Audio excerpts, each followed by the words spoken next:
Good morning, everyone. I am Reema, working as a research fellow in Center for Innovation and Biodesign. So today we have a session on the topic applications of parametric and non-parametric statistical tools. And our speaker is Dr. Nitin Thapar. Firstly, I'll introduce our speaker. He is currently serving as the professor at Trinity University. He has completed his PhD in management from IKG Punjab Technical University, Jalandhar, having a total experience of 15 years in banking, academics, and administration level. His remarkable research abilities allowed him to write up 11 national and international research publications. We welcome you, sir.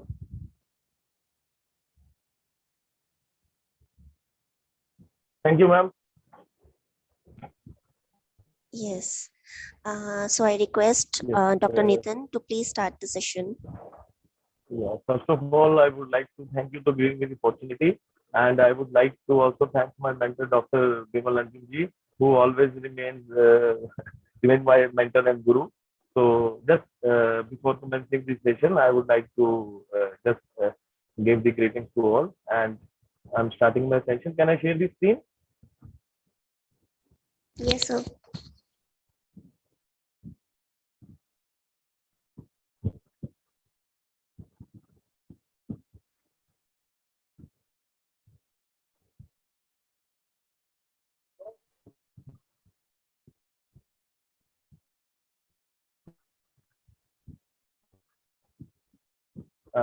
Can you share the? Can you see the screen, ma'am? Yes, sir. Yeah. Today the topic is about the parametric and non-parametric tests. First of all, we would like to discuss that what is parametric and what is non-parametric tools. So for that purpose, we must be knowing that what is parameter. Parameter is any numerical quantity that characterizes a given population or some aspect of it. So like most common statistics parameter are mean, median, and mode, and also the standard deviation variance. They are also the parameter. So we have to study first that on which parameter we have to analyze the data, and according to that parameter, we have to decide whether we have to apply the parametric tool or non-parametric tool. So first of all, what are parametric tests? When we talk about parametric test, that if the information about the population is completely known by mean of its parameter, then statistical test is called parametric test. Normally we apply t-test, f-test, z-test, and ANOVA when we are using the parametric test. It normally involves the data which are accessed in absolute numbers or values rather than ranks. If ranks are given, then we cannot properly call it as a parametric data. So parametric test involves the data which is in the absolute number, and we can also say that it is restricted to the data which shows a normal distribution and which are independent of one another and are on a continuous scale of measurement. The meaningfulness of the results of parametric test is also depends upon the validity of the assumption. Non-parametric test, when when there is no knowledge about the population or parameters, but still it is required to test the hypothesis of the population, then it is called non-parametric test. Like we call it chi-square test, Mann-Whitney rank sum, Kruskal-Wallis test. These are some examples of the non-parametric test. So there may be situations when we can say that it not meet the assumption and conditions, and thus we cannot use the parametric statistical procedure. In such situations, we can say that we are bound to apply non-parametric test, because in that case, parametric test is not so powerful as non-parametric test is. So it covers the techniques that do not rely on the data which is belonging to any particular distribution. In this, we can say that it is based on the ranks of observations and do not depend on any distribution of the population. it normally deals with, we can see it normally deals with small sample sizes, and these are assumption free, meaning these are not bound by any assumptions, and these are user friendly, we can say, when it is compared with the parametrical statistics, and it is also economical in time. So tabular representation, when we say that these tests are fit for the parametric tools and these are for the non-parametric tools. Now, we have to, first of all, we know about the difference between parametric and non-parametric tests. When information about the population is completely known, in that case, we apply the parametric statistics. And when there is no information about the population is available, then non-parametric test is applied. There are specific assumptions that are made regarding the population, and in the case of non-parametric test, no assumptions are made regarding the population. Null hypothesis is made on parameters of the distribution, population distribution, in case of the parametric test, and the null hypothesis is free from these parameters in case of non-parametric test. Some other differences are also there. The test statistics is based on the distribution, and in case of non-parametric test statistics is, we can say, arbitrary. Parametric tests are applicable only for variables, whereas non-parametric tests are applicable both for variables and attributes. No parametric test exists for nominal scale data, whereas non-parametrical test exists for when we have the nominal scale and we have the ordinal scale, like we discussed that ranking and all. In that case, it is fit to apply the non-parametric test because it say results in the more powerful results. But generally, we can say that parametric test is more powerful if it exists. Means if the conditions or assumptions are fulfilled, then it is better to apply the parametric test as it is more powerful as compared to non-parametric test.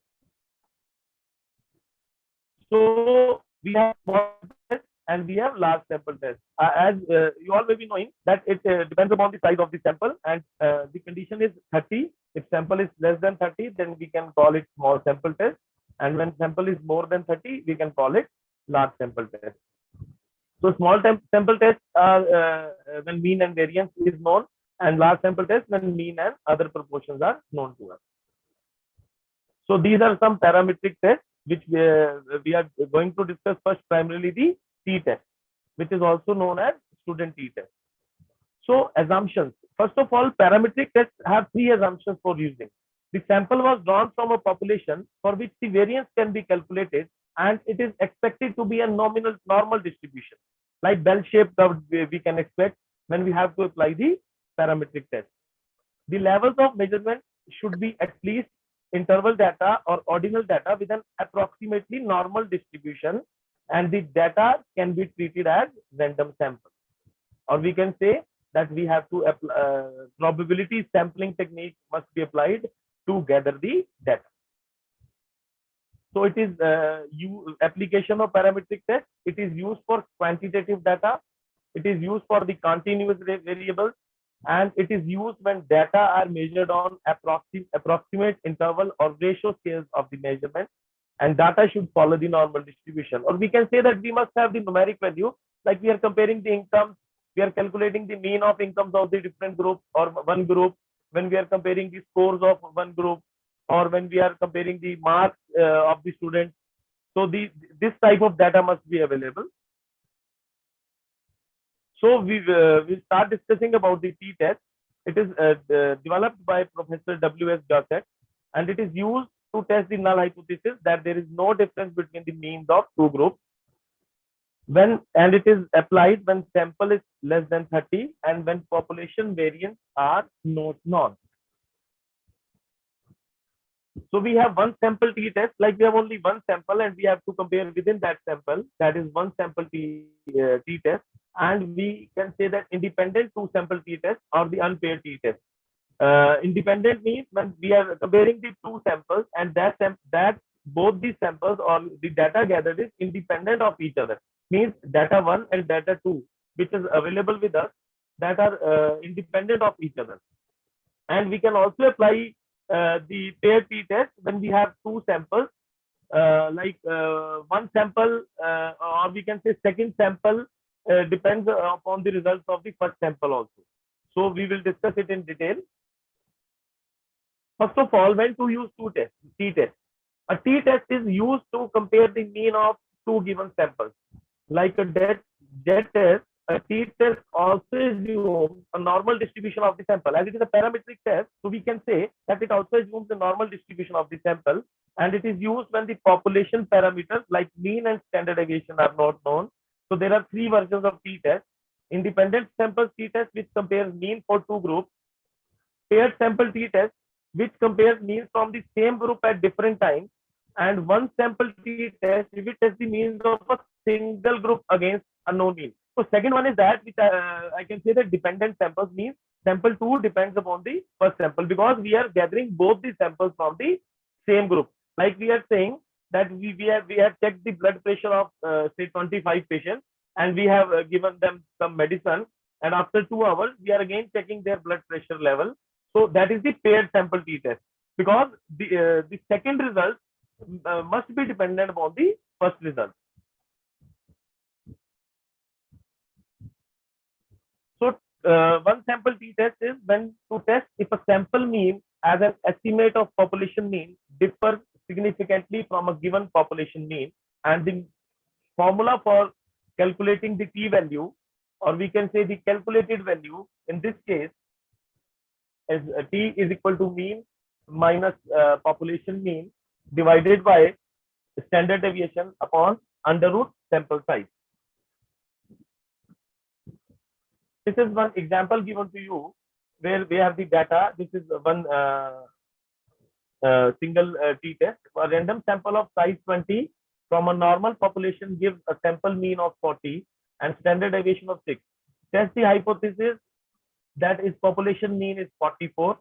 Check whether there is any difference between mean. So first of all, what is the procedure for applying this? You must be knowing that we have to set the hypothesis, that null hypothesis and alternative hypothesis. So here in case of in this case, the null hypothesis is that there is no significant difference between sample mean and population mean, and alternative hypothesis is just opposite to the null hypothesis, that there is a significant difference between sample mean and population mean. Now, after applying the test, we have to see whether we have to accept the null hypothesis or we have to accept the alternative hypothesis. That depends upon your calculated value and your critical value. We have to compare the calculated value and critical value, and if calculated value is less than critical value, we have to accept the null hypothesis, and in case if calculated value is less than the critical value, we have to reject the null hypothesis. So here applying the after applying the formula, the calculated value is 2.981. Means we have substituted these values in this formula. The p value which we have calculated is 2.981. Now sample size is 20, and say we are checking it on 1% significance level. So 20 is our n. So our degree of freedom is 19. So when we see the t table for the critical values of t-test, and that we found that critical value at degree of freedom 19 and 1% level of significance is 2.093. So here we have observed that our calculated value is greater than the table value. So as I told you that in this case we reject the null hypothesis and we accept the alternative hypothesis, that there is a significant difference between sample mean and population mean. Now, independent two sample t-test, or we can also say it as, or we can also call it as unpaired t-test. To test if the population means estimated by two samples differ significantly. So here we can say that U1 is equal to U2. U1 means first population mean and U2 means second population mean. So in this case, this is below is the formula to calculate the t-value. After getting the calculated value, we will come to know whether the two samples populations means are significantly different or not. So with two different samples with the same mean at initial point and compare mean at the end. So we have to use this formula, like we are comparing the height of girls and boys, or we are comparing the two stress reduction interventions. So when mean one minus mean two is difference between the mean of the two groups, and S here denotes the standard deviation, and N1 is the sample size of first population, and N2 is the sample size of second population. So here the example is given. Then that means HB level of 5 male are they 10, 11, and values you can see. And in case of 5 female, the HB level is given to you like 10, 17.5, and so on. And we have to test whether it is significantly different or not.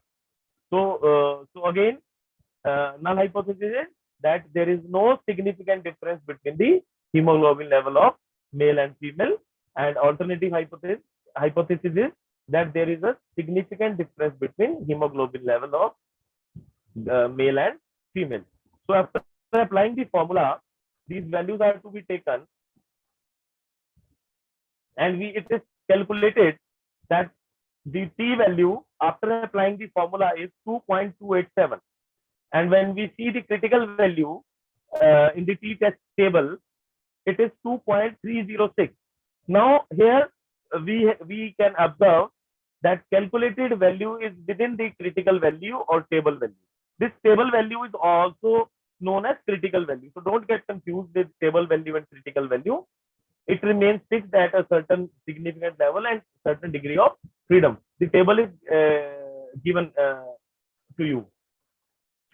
So t value here is 2.287. This is calculated value, and it comes within the critical value. So here what we do, we accept the null hypothesis that there is no significant difference between HB level of male and female. Now the paired t-test. Now paired t-test is when we are taking two dependent samples. So we have to test whether the means of two dependent samples differ significantly or not.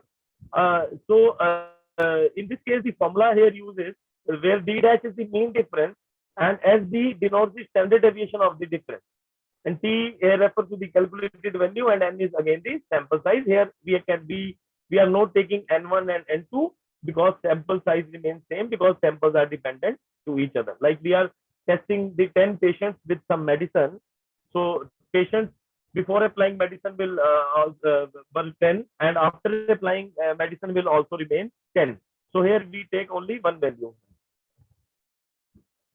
Like systolic BP of 5 patients before and after a drug therapy. So these are the BP levels given before therapy and after therapy. So test whether there is any significant difference between the blood pressure level, or we can also say that here we are finding out whether there is an effect of drug therapy or not. So again, we have to set the null hypothesis that there is no significant difference between BP level before and after drug. And alternative hypothesis states that there is a significant difference between blood pressure level before and after applying the drug.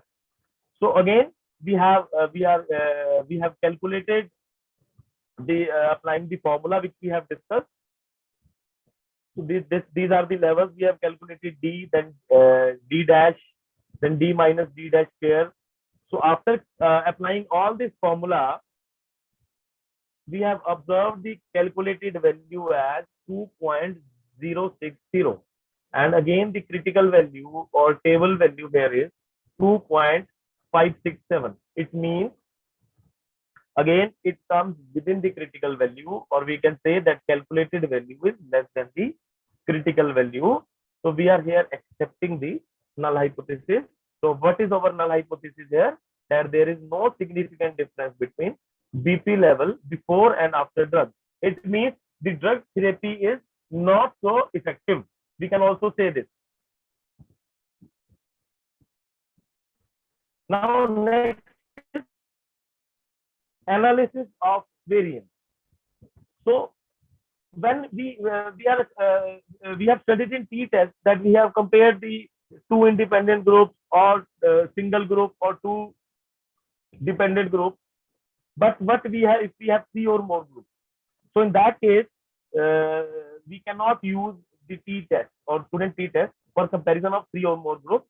So so here we can apply analysis of variance, and the purpose of ANOVA is to test if there is any significant difference between the means of 2 or more groups, or the analysis of variance is a systematic algebraical procedure for decomposing the overall variation in the responses observed in an experiment into variation.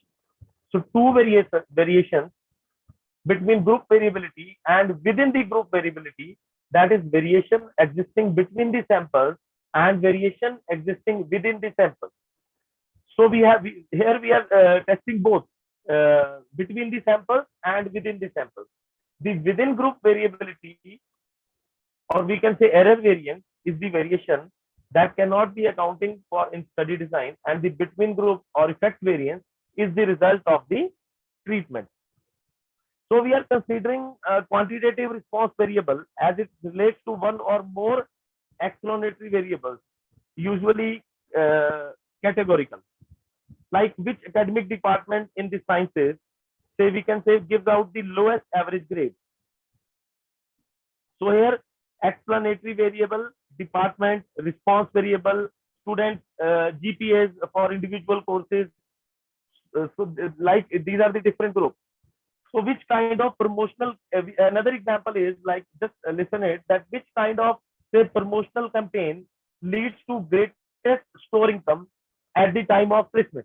Like we are considering a particular festival. So here explanatory variables can be type of promotion, response variable, or daily store income, we can say.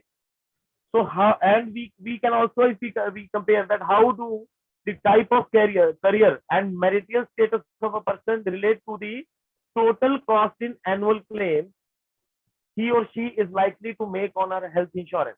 So here career, marital status are the explanatory variables, and health insurance are the response variables. So these are some examples. And here also, when we set the hypothesis under it, again the null hypothesis that all groups are equal, and hypothesis are all groups are, and alternative hypothesis is that all groups are not equal. Assumptions of ANOVA is the population in which samples are drawn should be normal. Again, again, it is a part of the parametric test. So it can be applied under the same assumption that the data which we have collected is having the normal distribution. The sample observations are independent of each other. The samples are selected at random. We have to apply the probability sampling technique. And the samples are drawn from the population which are having the equal variance. The sample size should not differ widely. So sample size of the group should not differ widely. Otherwise, it is difficulty in applying the analysis of variance. So the various effects are additive in nature, and the experimental error are normally and independently distributed with mean 0.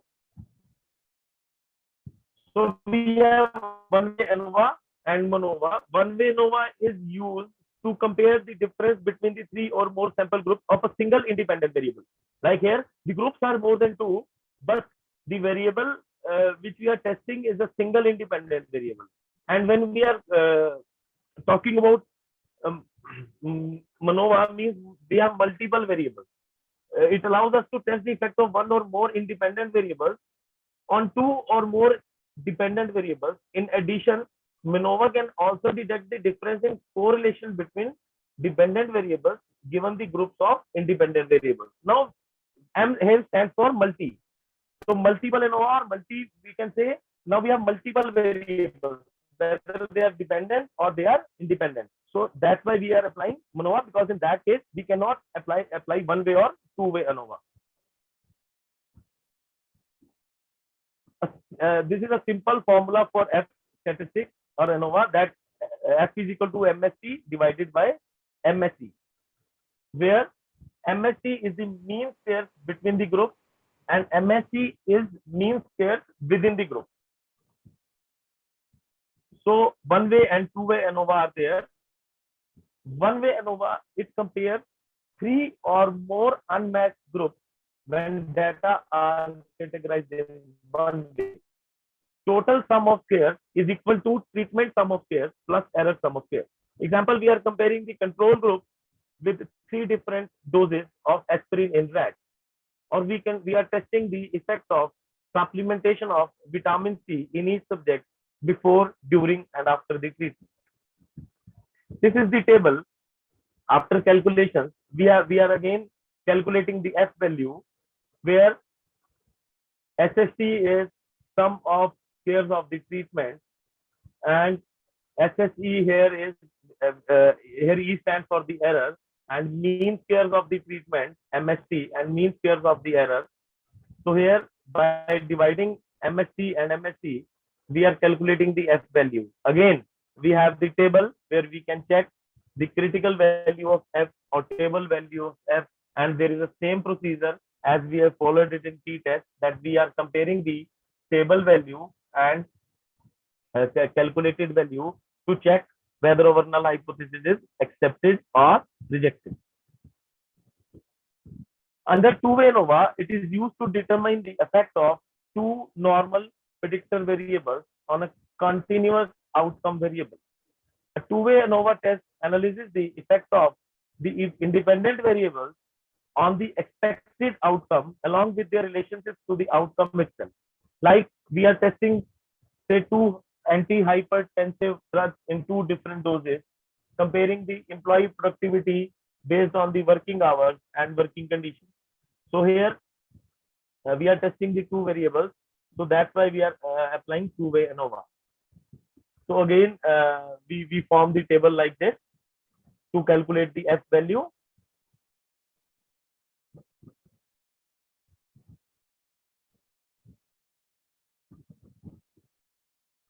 Now, a difference between one-way ANOVA and two-way ANOVA is that a one-way ANOVA is used to determine if there is a difference in mean height of stalks of three different types of seeds, since only one factor that would be making the height different.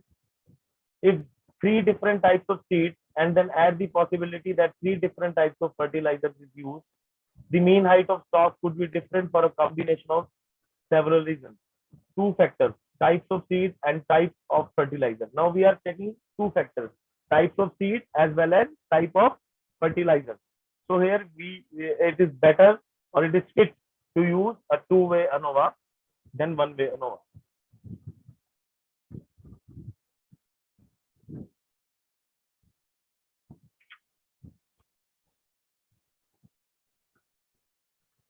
So another is ANCOVA. We can say it is a technique that combines the features of analysis of variance and regression. Like regression is also one of the tool when we are applying the or when we can apply it on a data. So ANCOVA is, we can say, it is a combination of ANOVA and regression. It is used to increase the precision of treatment comparison. Like when we have treatment comparisons, so to increase their precision, we are using the ANCOVA, and this method is based on the fact that there are some extraneous sources of variation which also contribute to the experimental errors but are not controlled. Means there are some extraneous variables, and that is also beyond our control. So in that case, it is better to use ANCOVA. So these additional variations are known as ancillary or concomitant variates. The very logical procedure which reduces the experimental error by eliminating from its effects of variations in the concomitant variate, and thus increase the precision of the main variate on the concomitant variate, is also known as analysis of covariance.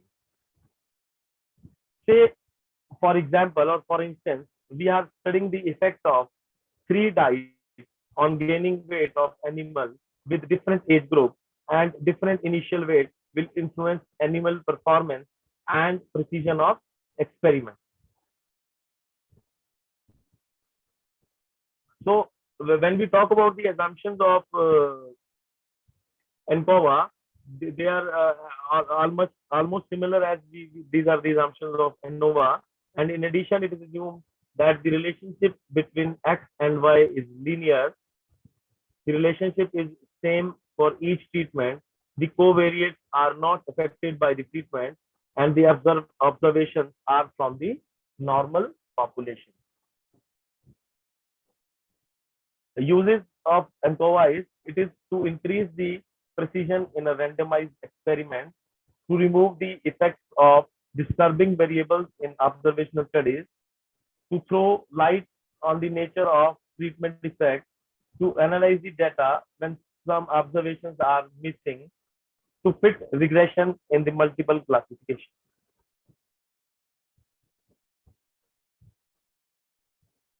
It is having better power than other tests like ANOVA. It improves the ability to detect and estimate interactions and the availability of extensions to deal with measurement error in the covariates. There are also some disadvantages when we talk about these. There will be cost of introducing the blocking factor, or it may be difficult to find the blocking factors that are highly correlated with the dependent variable. So we can say that it is more complicated. And loss of power may occur if a poorly correlated blocking factor is used. Like if we have find the blocking factor which is poorly correlated, so test power may be lost. So the results may be say misrepresenting results maybe we will get. So in that case, these are some this test. Now MANOVA, multivariate analysis. Variation of ANOVA. MANOVA accesses the statistical significance of the effect of one or more independent variables on a set of two or more dependent variables. This we have also discussed earlier, and it has the ability to examine more than one dependent variable at once or simultaneous effect of independent variables on multiple dependent variables. It controls type 1 error. So it has more power to control the type 1 error, means chances are almost eliminate of getting the type 1 error when we are using MANOVA. Like some example here is case study on two different textbooks and student improvements in math and physics. Dependent variables are improvement in math and physics. And hypothesis is that both the dependent variables are affected by difference in textbooks. Like we are saying that textbooks are affecting the intelligence of the students, or we can say the performance of the students. So our knowledge is that no, there is no difference in the textbook to improve the intelligence level of the student, or to or we can say that textbooks does not affect the improvement in the student, and alternative hypothesis is that it affects the improvement of the student. So these are some assumptions that dependent variables should be normally distributed within the group. Linear combinations of dependent variables must be distributed. All subjects of variables must have multivariate normal distribution and homogeneity of covariance matrices. The intercorrelations of the multiple dependent variables across the cells of design. Independence of observations. Subject score on dependent variables are not influenced or related to other subject scores. Linearity, linear relationship against all pairs of dependent variables, all pairs of covariates, all dependent variables, covariate pairs in each cell. Therefore, if relationship deviates from linearity, the power of analysis will be compromised.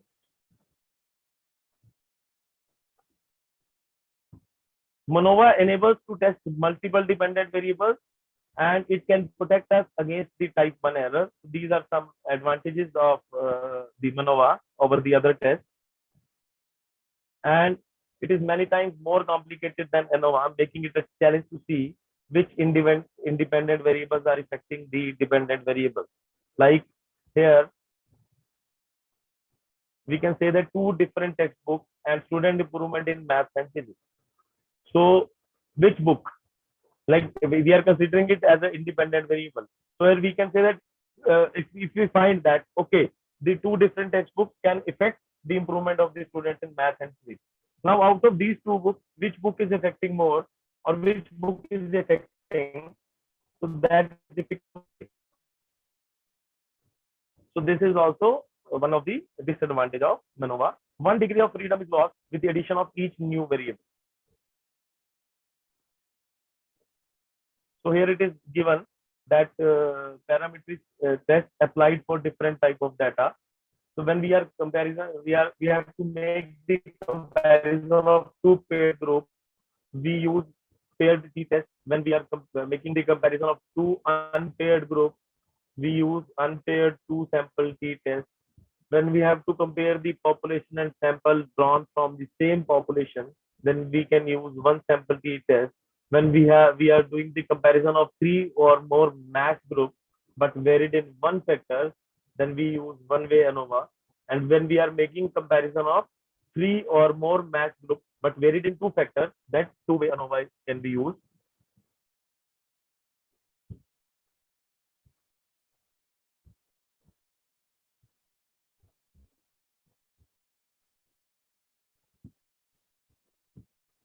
So we discussed when we are discussing the difference between t-test and ANOVA, that t-test can only be used to compare two groups, while ANOVA can be used to compare two or more groups. In process of selecting the data analysis technique for this study, consider both ANOVA and t-test. The advantage ANOVA has over t-test is that post-hoc tests of ANOVA allow to better controlling the type 1 error. Therefore, in order to control type 1 error, choose ANOVA as data analysis technique for this type of study. And these results indicate that there is a statistical significant relationship with strong effect size and security index and human development. Like here, there is one example given to you. I will share it with you. That we are discussing that which test is more useful to apply in this kind of study. So here time is a constant. So I'll move further. Now, non-parametric test. Chi-square is most commonly used non-parametric test. Now, chi-square test, when we say that there are two-way tables, the problem of multiple comparisons, expected counts in two-way tables, the chi-square test statistic is used. Now, we have to construct and interpret the two-way tables. We have to describe the problem of multiple comparisons. We have to calculate expected counts in two-way tables, or we have to describe the chi-square test statistics. Now, the chi-square test is one of the most commonly used non-parametric tests in which sampling distribution of the test statistics is a chi-square distribution when the null hypothesis is true. It was introduced by Carl Pearson as a test of association. This the Greek letter, this is a sign to denote this test, chi-square. This is a symbol of chi-square test. Or when we calculate the value of chi-square, like in case of t-test, we are writing t is equal to 2.0. So here we cannot write that chi-square is equal to this. We have to denote it with this sign. It can be applied when there are few or no assumptions about the population parameter, as again it is a non-parametric test. It can be applied on categorical data or qualitative data using a contingency table, or it is used to evaluate unpaired or unrelated samples and proportion. So the distribution of chi-square statistics is called the chi-square distribution. The chi-square distribution with k degrees of freedom is the distribution of a sum of pairs of k independent standard normal random variables. It is determined by the degrees of freedom. The simplest chi-square distribution is chi-square of standard normal distribution, and the chi-square distribution is used primarily in hypothesis testing. So this is the chi-square distribution. When this type of curve, we can say, so we are using the chi-square distribution. Is there any association between student preference for online or face-to-face instruction and their education level? So in this case, we are surveying the items like, are you an undergraduate or graduate student? Which method of instructional delivery do you prefer, whether it is face-to-face or online? So the information gathered from this survey must be organized in a data file with the statistical software. So it is used to compare the categorical variables.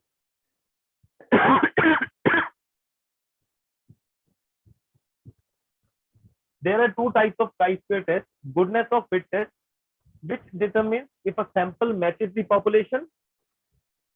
A chi-square fit test for two independent variables is used to compare two variables in a contingency table to check if the data fits.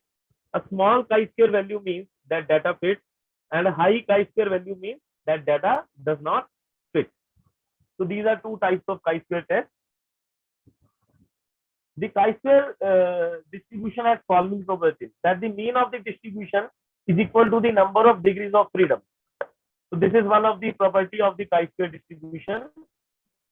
The variance is equal to 2 times the numbers of degrees of freedom, or we can say that standard deviation square, which is variance, is 2 times the degrees of freedom. So here it is shown by this table, which you can see here, which showing the 2 degrees, 4 degrees of freedom, 10 degrees of freedom.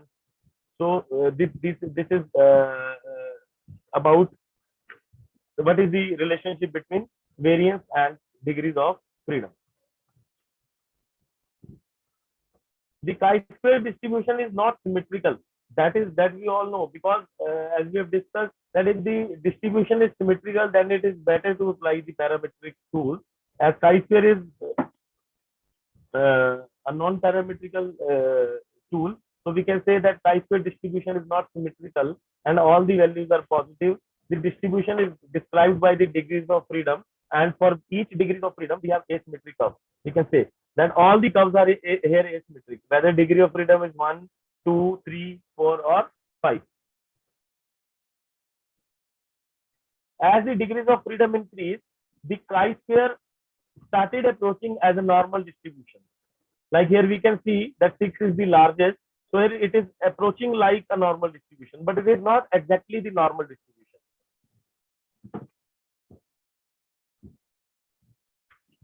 The chi-square distribution is considered so that total area under the normal curve is equal to 1, and the area under the curve between 0 and a particular chi-square value is a cumulative probability associated with that chi-square value. Example, here the shaded area represents a cumulative probability associated with a chi-square statistic equal to A.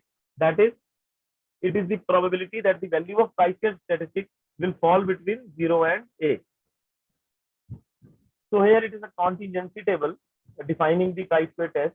It is a type of table in a matrix form that displays the frequency distribution of the variables, and they provide a basic picture of interrelationship between two variables and can help interactions between them.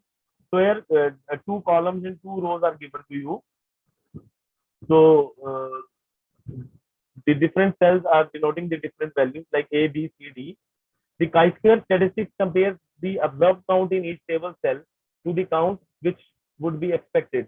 Under chi-square test, we can say that we are normally or usually we are comparing the observed frequencies and expected frequencies.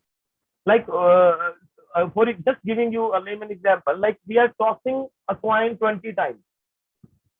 We got 15 times tails and 5 times heads. So these are the observed frequencies. But according to probability, what should be the expected frequencies? That when we are tossing a coin 20 times, we are expecting that 10 times we would get heads and 10 times we would get tails. So under chi-square distribution, we are usually comparing the expected frequencies and observed frequencies. So that's why we see O minus E. The number of pieces of information which are free to vary that go into the estimate of parameter is called the degree of freedom.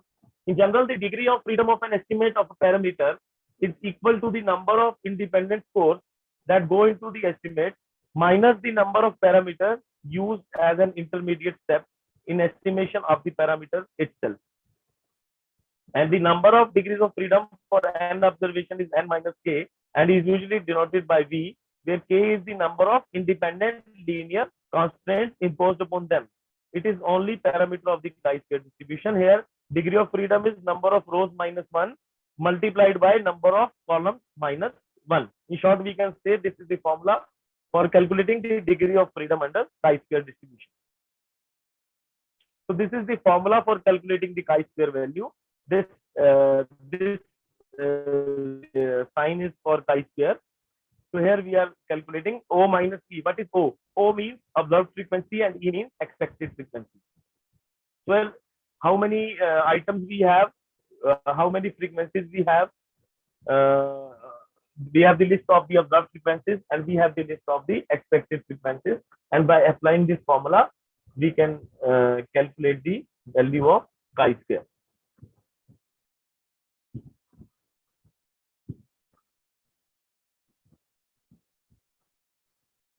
So we have alternate formula also for chi-square.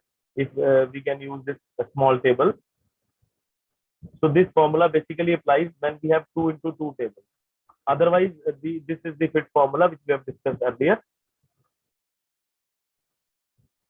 Now, characteristics of chi-square test. It is often regarded as a non-parametric test where no parameters regarding the rigidity of populations are required, such as mean and standard deviation. It is purely based on the frequencies. It encompasses the additive property of difference between observed and expected frequencies.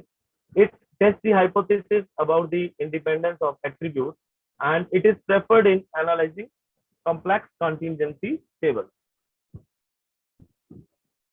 So, steps in solving problems relating to chi-square test.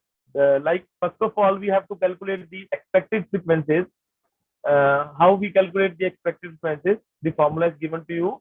Row total into column total divided by grand total. I will also show you that how we are going to calculate it. Take the difference between the observed and expected frequencies and obtain the squares of these differences and divide the values obtained in step 2 by the respective expected frequencies, that is E, like O minus E divided by E, and all the values to get the value according to the formula given. The condition for applying chi-square test, the data used in chi-square test must be negative and in the form of frequencies, which must be absolute and not in relative terms. The total number of observations collected for this test must be large, like at least 10, and should be done on a random basis. Each of the observations which make up sample of this test must be independent of each other. The expected frequency of any item or cell must not be less than 5. The frequencies of adjacent items or cells should be pooled together in order to make it more than 5.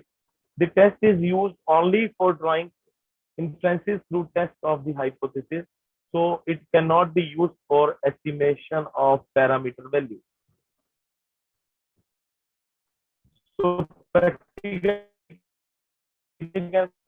population variation and the goodness of fit of a critical distribution. Testing for good of determine if an observed frequency distribution matches a theoretical frequency distribution like binomial, Poisson normal. So these test results are helpful to know whether the samples are drawn from the identical distributions or not. When the calculated value of chi-square is less than the table value at a certain level of significance, the fit is considered to be good one.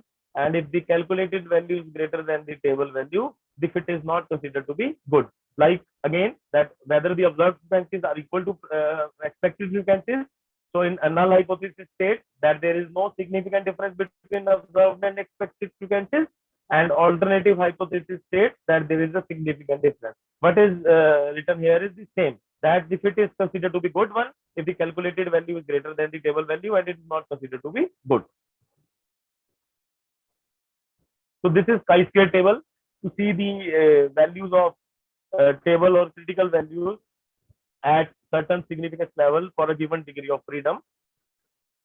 So this is at 5% level, 1% level.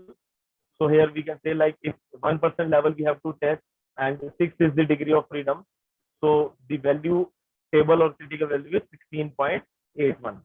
So we have to see whether calculated value is greater than that or lesser than that. Testing independence determines whether two or more observations across two populations are dependent on each other if the calculated value is less than the table value at a certain level of significance for a given degree of freedom, then it is concluded that null hypothesis is true. It is same as we have discussed in case of T test and ANOVA, and which means that two attributes are independent and hence not associated. If calculated value is greater than the table value, then the null hypothesis is rejected, which means that two attributes are dependent.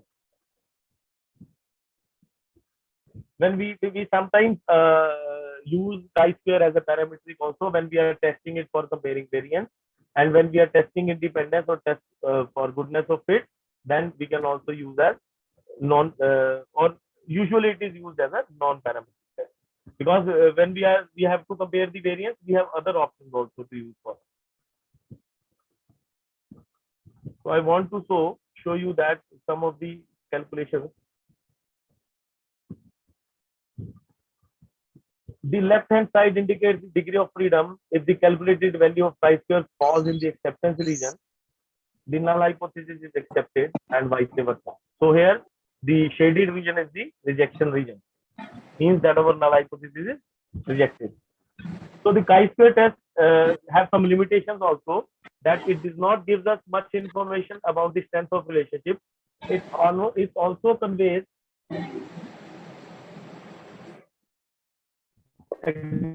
non-existence of the relationship between the variables investigated. This test is sensitive to the sample size.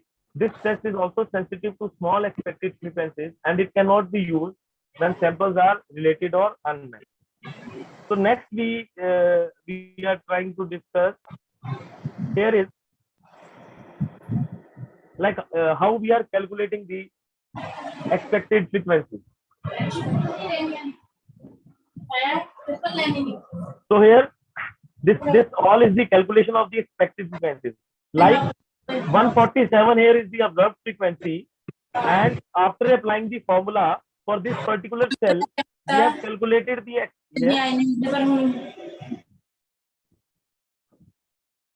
after calculating or after applying the formula, this value is the observed frequency for this cell. This value is the observed frequency for this cell. 824 is observed frequency for this cell, where the actual frequency is 810, and 143.82 is the observed frequency for this cell, 158. So we have to compare this observed frequency with the expected frequency. And one more test to discuss is, we'll discuss it in it very shortly, the man-witness U test. The man-witness U test is also one of the non-parametric tests, and it is fairly complicated statistical test to understand. So it is quite easy to apply to a set of data. So while the calculation is relatively easy, knowing when to apply it and what the calculation actually means is a little more difficult, or it is also important not to put up by the formula. So basically, when we have to compare the medians, we apply the man-witness U test. So it is a non-parametric test which is used with the medians of two sets of data by using the critical value table, or it is possible to assess the degrees to which any observed difference is a result of chance or fluke. If the answer to each of the following questions is yes, then you may use the man-witness U test. Are you investigating the difference between two samples of data? Is the data non-parametric? Is the data ordinal? Or are there more than 5 pieces of data in each sample? Are there 20 or fewer pieces of data in each sample?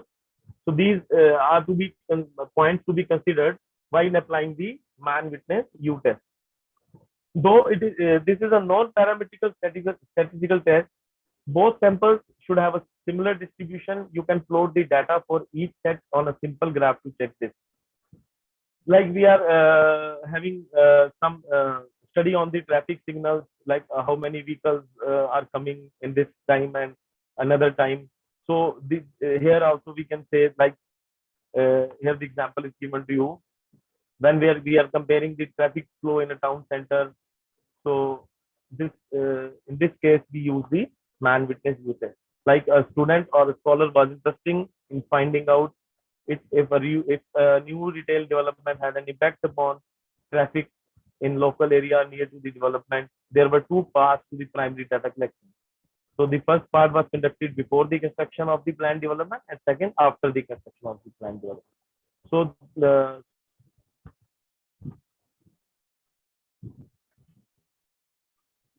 thank you so much.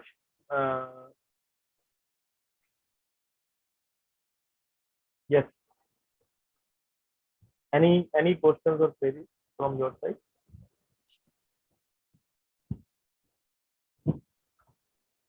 Students, if you have any queries, then please ask our speaker.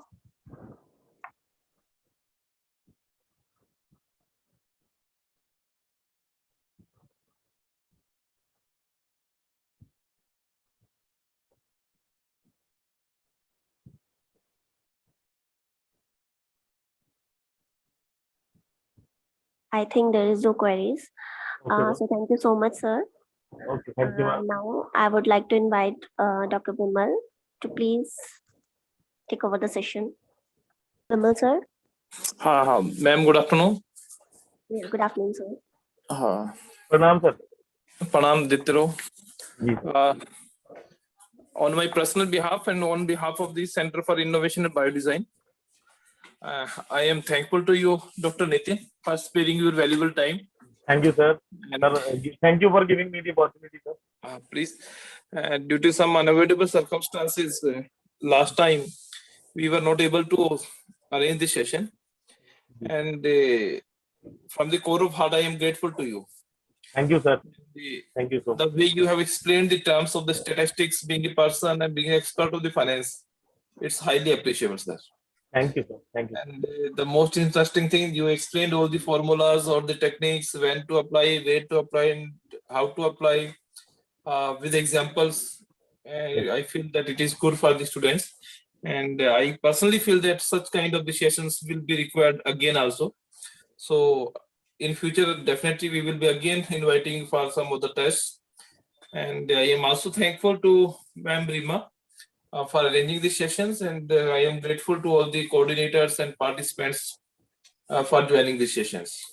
And on my personal behalf and on behalf of Dr. Virender Garg, again thankful to all of you. Thank you very much. Thank you, Dr. Nitin. God bless. Thank you, sir. Thank you, sir.